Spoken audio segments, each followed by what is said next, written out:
Welcome. Today, we're going to explore a new approach to online commerce. It's one that really re-engineers the very foundation of trust between buyers and sellers, aiming for a much more fair and transparent ecosystem.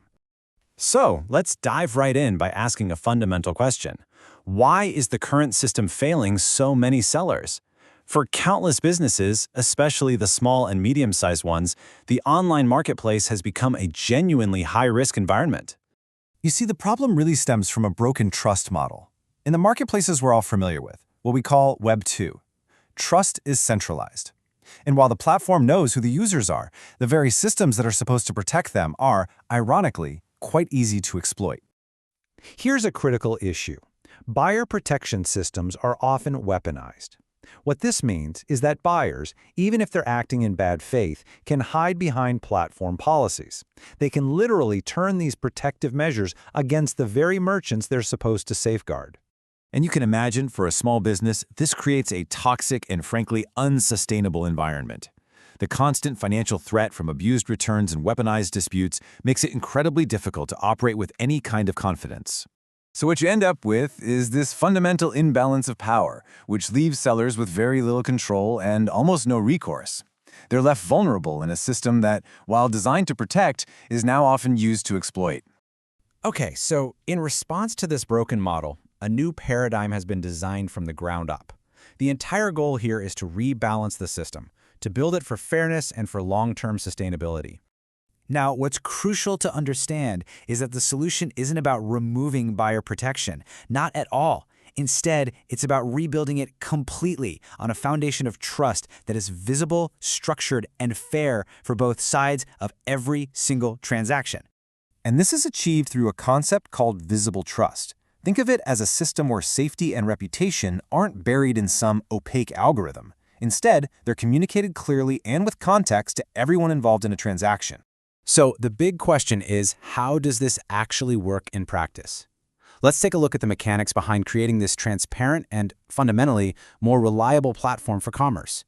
It all starts with communicating safety through simple, clear visual cues. We're talking about things like badges, color indicators, and little contextual hints that help users understand risk and reputation just at a glance. And what's really important here is that these aren't judgments, they're simply tools for transparency.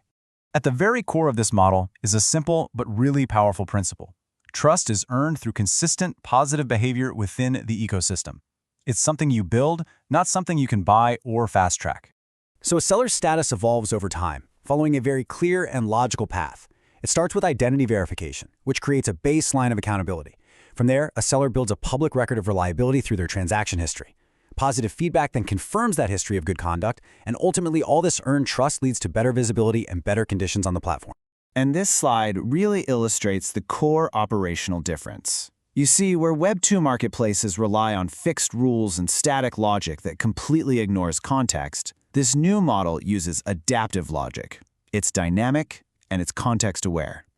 So what exactly informs this adaptive logic? Well, it looks at multiple data points: a user's verification level, their past behavior, the consistency of their transactions, and even wider risk signals from across the whole platform. This allows escrow conditions to adjust on the fly, protecting honest users while making abuse a lot less attractive. The platform also does something really interesting. It realigns incentives by empowering sellers. They can actually define their own commercial logic, offering perks like extended returns or loyalty rewards, but specifically to buyers they know they can trust. It's a way of rewarding genuine customers. So let's zoom out for a moment and see how all these mechanics build into a fundamentally different philosophy for commerce. This really is the shift from a Web2 to a Web3 mindset, one that favors transparency and user empowerment over centralized control. What's so interesting here is the contrast in philosophy. Traditional Web2 commerce often hides complexity behind some central authority, but the Web3 approach does the opposite. It exposes that structure through transparency. It replaces those rigid, blocked-in systems with flexibility, but all within a framework of clear, understandable rules. But what about accountability? To keep things fair, it's managed through a community signaling layer. Users can flag suspicious activity based on very clear criteria. Now, these signals don't trigger automatic bans. Instead, they start a process of review and a proportional response, which avoids knee-jerk decisions or any kind of mob justice.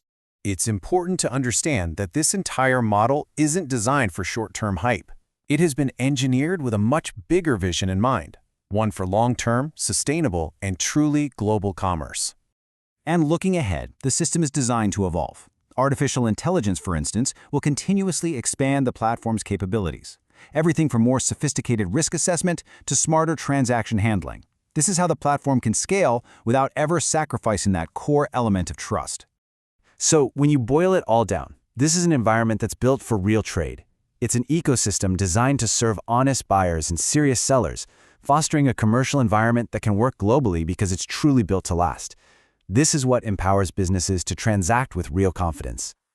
And this leaves us with a final and, I think, provocative thought to consider. In the future of digital commerce, will the ultimate source of trust come not from a centralized power, but from a system of structured, even radical transparency? So, if this new model for commerce is something you'd like to explore further, you can learn more by visiting the Coincrib community. Thank you for joining this explainer.